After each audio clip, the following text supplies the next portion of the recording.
Información, diálogo y análisis con nuestros invitados. Son las 7 de la mañana con 23 minutos, amigos. Damos paso de inmediato a nuestra primera entrevista de hoy para hacer un balance de lo que dejó la visita del secretario de Estado de Estados Unidos a nuestro país, Marco Rubio, una cita oficial que se cumplió precisamente el día de ayer cuando en el Palacio de Carondelet se reunió el funcionario norteamericano con el presidente de la República y varias autoridades gubernamentales. Me acompaña esta mañana para esta entrevista Christopher Gallegos, experto en seguridad. Christopher, buenos días, bienvenido. Buenos días, Belkis. Muchísimas gracias por la invitación. Para mí un gusto estar por acá. Uno de los temas que dejó, digamos así, o de los resultados que dejó esta visita fue la declaratoria como grupos terroristas a los Lobos y los Choneros por parte del gobierno de los Estados Unidos.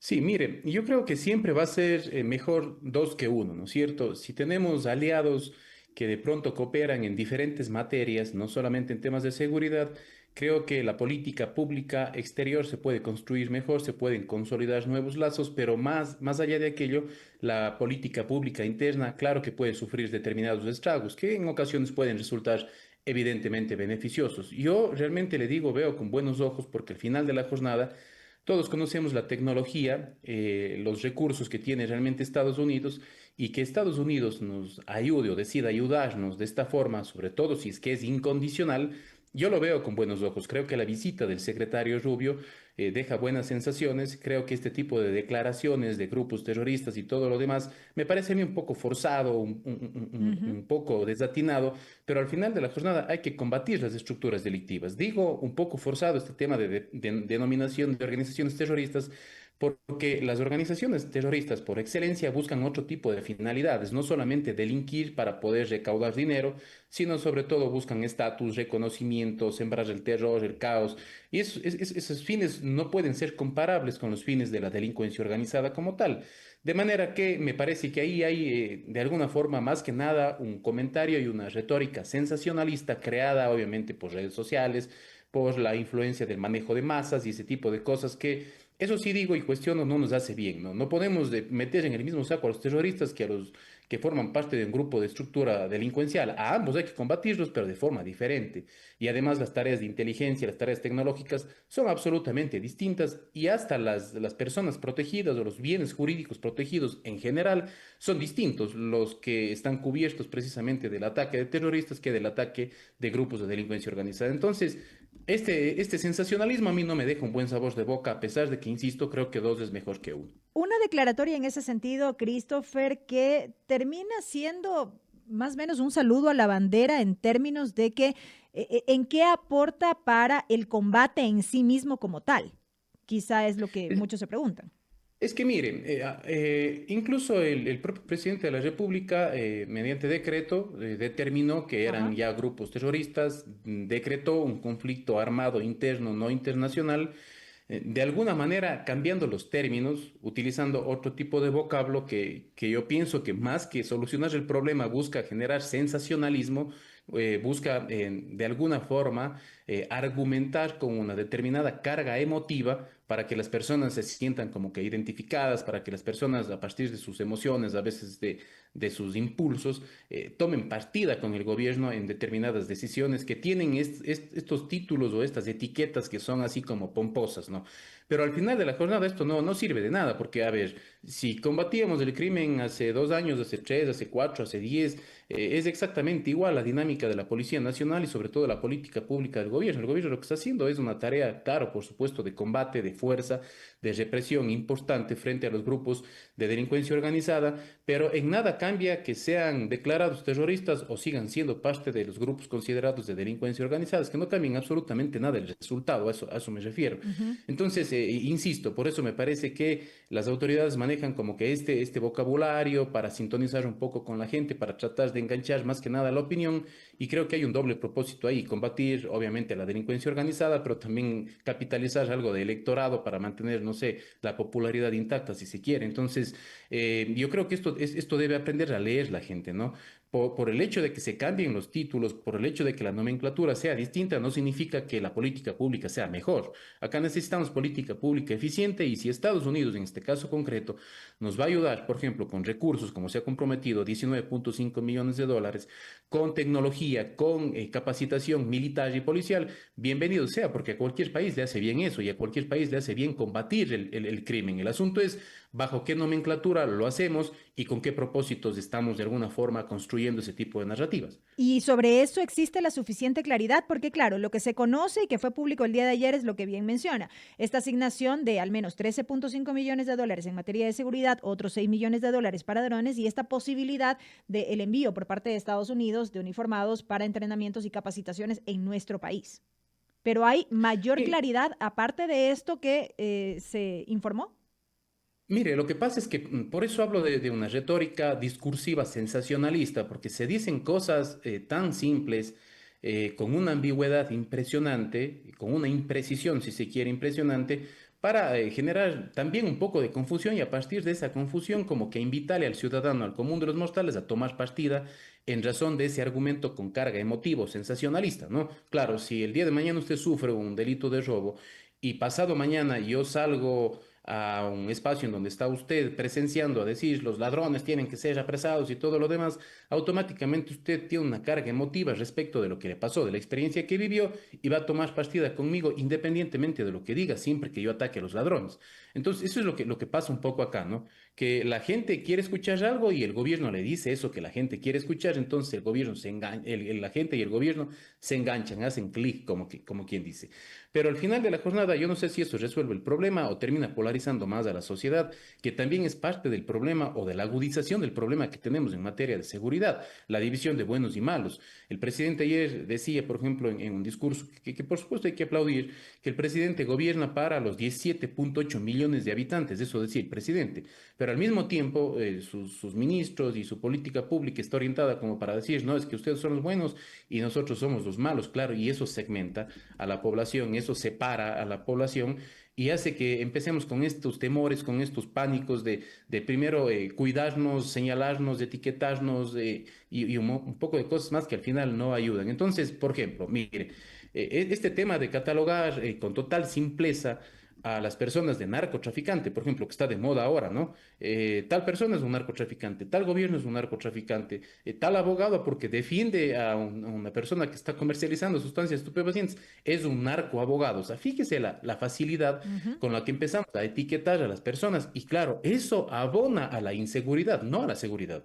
Entonces, si queremos tener una política pública que está perfecta y yo la felicito de parte del gobierno, como por ejemplo una tarea represiva, coercitiva, dura, contundente, con armas, con inteligencia, con hombres capacitados y formados, perfecto. Pero al mismo tiempo, del otro lado, hay que tener sensibilización con estos tipos de sectores, ¿no? Para poder de alguna forma entender la dinámica del problema, el alcance del problema y hacerle frente no solo con política securitista, no solo con política de seguridad, sino con política social, porque el fenómeno es integral, el fenómeno no es solo tener armas o gente delinquiendo, no, no, el fenómeno es tener pobreza, el fenómeno es tener gente con vulnerabilidad, a veces con doble vulnerabilidad, gente viviendo sin dignidad y sin servicios básicos. Entonces, el problema es integral, la respuesta tiene que ser integral y no vacía, como por ejemplo ese tipo de respuestas de señalar que alguien es narcotraficante y Ujú. que por eso está mal y hay que combatirlo.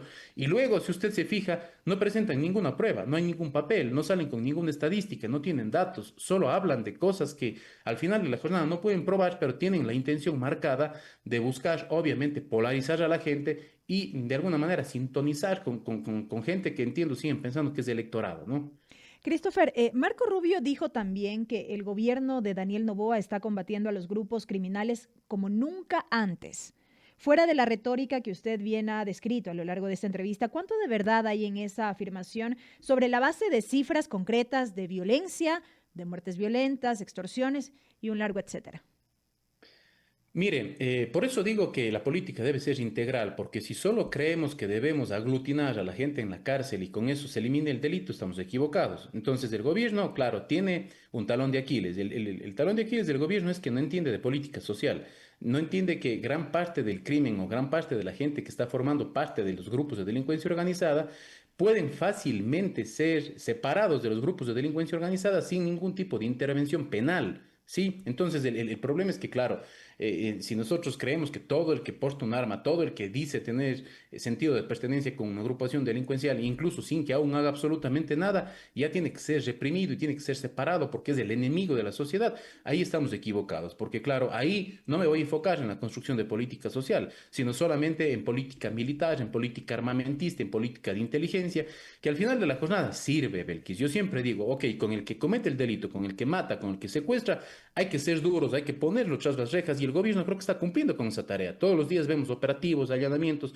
y eso está perfecto porque esa es la tarea que tiene que hacer el gobierno, pero no es solo esa tarea, sino es una de las tareas que el gobierno debe hacer. La otra tarea es evitar que se cometan los crímenes, porque yo siempre pongo el ejemplo más básico, más sencillo, pero más popular. No se trata de que mañana el Centro Forense de Medicina Legal de Pichincha tenga más vehículos para levantar los cadáveres. Se trata de que menos gente muera y que por lo tanto un día incluso desaparezcan los carros de medicina legal. Mire lo que pasa en otros países desarrollados. Las cárceles han empezado a cerrar, desaparecen las cárceles porque los gobiernos de alguna forma realizaron una política pública social interesante, importante, una política económica que les permite de alguna forma a los ciudadanos, a la gente, al pueblo, tomar otro tipo de decisiones. Esta es cuestión de motivación. ¿Por qué la gente se motiva a delinquir? Porque eventualmente no tiene alternativas. Hay otros que tienen otro tipo de motivaciones, hay otros que tienen patologías incluso para delinquir, el tema de delitos de naturaleza sexual y un montón de cosas más. Pero claro, esto hay que clasificarlo y hay que estudiarlo. Entonces, desde esa perspectiva, yo creo que el gobierno no ha sido del todo eficiente. Es eficiente en números de presos, pero no en reducción de delitos. Por eso es que usted, justo la pregunta suya es súper importante porque usted lo descifra bastante bien. A pesar de que tenemos un gobierno fuerte, un brazo Ujú, fuerte, al final de la jornada los números terminan inflándose. ujú. Tenemos más denuncias por extorsiones, más denuncias por secuestros, tenemos más muertes violentas Cada en mes lo que va termina de ser siendo el creo más que es el año más violento, violento. cada mes termina siendo el más violento en comparación del año anterior y de años anteriores. Y esa ha sido la A tónica a lo pesar de que largo el de este gobierno, fíjese 2025. usted, claro, a pesar de que el gobierno insiste en que está haciendo su trabajo, por eso yo digo, o sea, sí está haciendo su trabajo el gobierno y hay que reconocerlo, no podemos ser miopes frente a esa realidad, pero creo que el trabajo es integral, ¿me entiende? Entonces, no basta, ya se ha demostrado, sobre todo cuando hablamos de grupos, de estructuras delictivas, ya se ha demostrado que usted apresa a 10 personas que pertenecen, ejemplo, a los lobos y mañana los reemplazan 20. Entonces, si estos soldados de las estructuras delictivas son reemplazables, son fungibles, la respuesta no está en apresar cada día, porque claro, los grupos de delincuencia organizada, en número por lo menos, sobrepasan a la Policía Nacional. Si usted se pone a ver cuántos hay de los lobos, cuántos hay de estos fatales, cuántos hay de estos águilas, cuántos hay de los choneros, usted se va a dar cuenta que en números sobrepasan, pero con creces a la Policía Nacional. Entonces, el asunto no pasa solo por apresarlos, porque además estamos complicando el problema penitenciario, ¿no? Ujú. Si no tenemos una política penitenciaria fuerte, consolidada y eficiente, al final de la jornada embodegamos seres humanos y también perdemos el control de los que están presos adentro de las instalaciones carcelarias. Fíjese usted, se terminaron las matanzas, pero hace poco hubo 4 asesinatos en la cárcel de Turi. Entonces, el problema tampoco es que ha cesado. No es cambiar geográficamente hablando el problema de un estatus de libertad en la provincia de Guayas, por ejemplo, a un estatus de encarcelado en la provincia de La Suay, en la cárcel de Turi. Porque si no controlo el fenómeno completamente, holísticamente, entonces lo que estoy haciendo es simplemente moviendo geográficamente el crimen. Y al final de la jornada esa no es parte de la solución. Christopher, lo último, muy brevemente, sobre esta posible llegada de refugiados a nuestro país desde Estados Unidos, que entiendo también fue materia de análisis en el marco de esta reunión. La canciller Gabriela Sommerfeld había manifestado que la cooperación debe ser integral y que este tema, por ejemplo, es importante, dijo ella, para nuestro socio y lo vamos a hacer. ¿Qué significa esto y cuáles serían las eventuales implicaciones para el Ecuador? A ver, mire, se ha comprometido una cifra de 300 personas refugiadas Ujú. por año que deberían llegar al Ecuador, ¿no? Ese sería el acuerdo que tendría con Estados Unidos. Y yo creo, honestamente, que es una política que de alguna forma desdice lo que el gobierno en principio quería hacer o quería posicionar. El gobierno decía, vamos a solicitar visa de transeúntes a las personas que lleguen al Ecuador por el problema precisamente de seguridad. Y ahora se comprometen con otro país, además con Estados Unidos, que es un país tan grande, tan diverso en temas culturales, para precisamente recibir a 300 refugiados. El asunto está, o el quid del asunto está en qué tipo de refugiados vamos a recibir y qué tipo de controles vamos a hacer respecto a estas personas, controles sobre todo migratorios y controles penales respecto a estas personas, para de alguna forma entender que el problema no se está moviendo de forma geopolítica, porque claro, si me mandan en el marco de una política migratoria desde Estados Unidos hasta Ecuador, personas que eventualmente son refugiados de otras nacionalidades y que tienen posiblemente antecedentes penales en sus países de origen o en sus países nacionales, lo que están haciendo es mandándome un problema y no mandándome un refugiado. Entonces, claro, el refugiado tiene determinadas características, está siendo perseguido, está siendo de alguna forma hostilizado por circunstancias de su país, políticas, periodísticas, lo que usted quiera, pero el refugiado tiene un estatus propio. Entonces, si entendemos que es refugiado, no hay ningún problema, porque claro, es gente que de alguna forma tiene su hoja penal limpia. Pero si hablamos de esas personas que están sin hogar, que están deambulando en los Estados Unidos de Norteamérica y que están sobrecargando a la población, que serían de alguna forma trasladadas indiscriminadamente hacia otro tipo de países, como en este caso un tercer país seguro, como se llama el acuerdo de cooperación, ahí estamos en problema, porque de alguna forma estaríamos aumentando o globalizando el fenómeno que no podemos combatir, que es el tema de la inseguridad. Y segundo, si se trata de otro tipo de nacionalidades que podrían incluso llegar al Ecuador con otro tipo de prácticas o con otra cultura delictiva, estaríamos agudizando el fenómeno de la seguridad. Esperemos que no sean ninguna de estas dos situaciones y circunstancias, porque fíjese que en el afán de traer a refugiados a Ecuador desde Estados Unidos de Norteamérica, ahí sí eventualmente podríamos estar trayendo a terroristas, si es que eventualmente no se llega a verificar que obviamente son personas refugiadas, sino que son personas, no sé, de Medio Oriente, que tienen otro tipo de pensamiento, otro tipo de filosofía, que practican otro tipo de religión. O sea, estaríamos agudizando el problema. Por eso es que es importante que el gobierno, en el marco de la cooperación, instaure mecanismos de control que sean eficientes tanto en Estados Unidos como en Ecuador para evitar que las personas que ingresen, más que ser refugiados, representen una amenaza para el Estado ecuatoriano. Queda claro, Christopher. Le quiero agradecer esta mañana por habernos acompañado en este espacio para esta entrevista. Muchas gracias, Belkis. Un abrazo para todos. Ha estado con nosotros Christopher Gallegos, experto en seguridad, en diálogo con la primera emisión de MQ Noticias, amigos. 7 de la mañana, 40 minutos.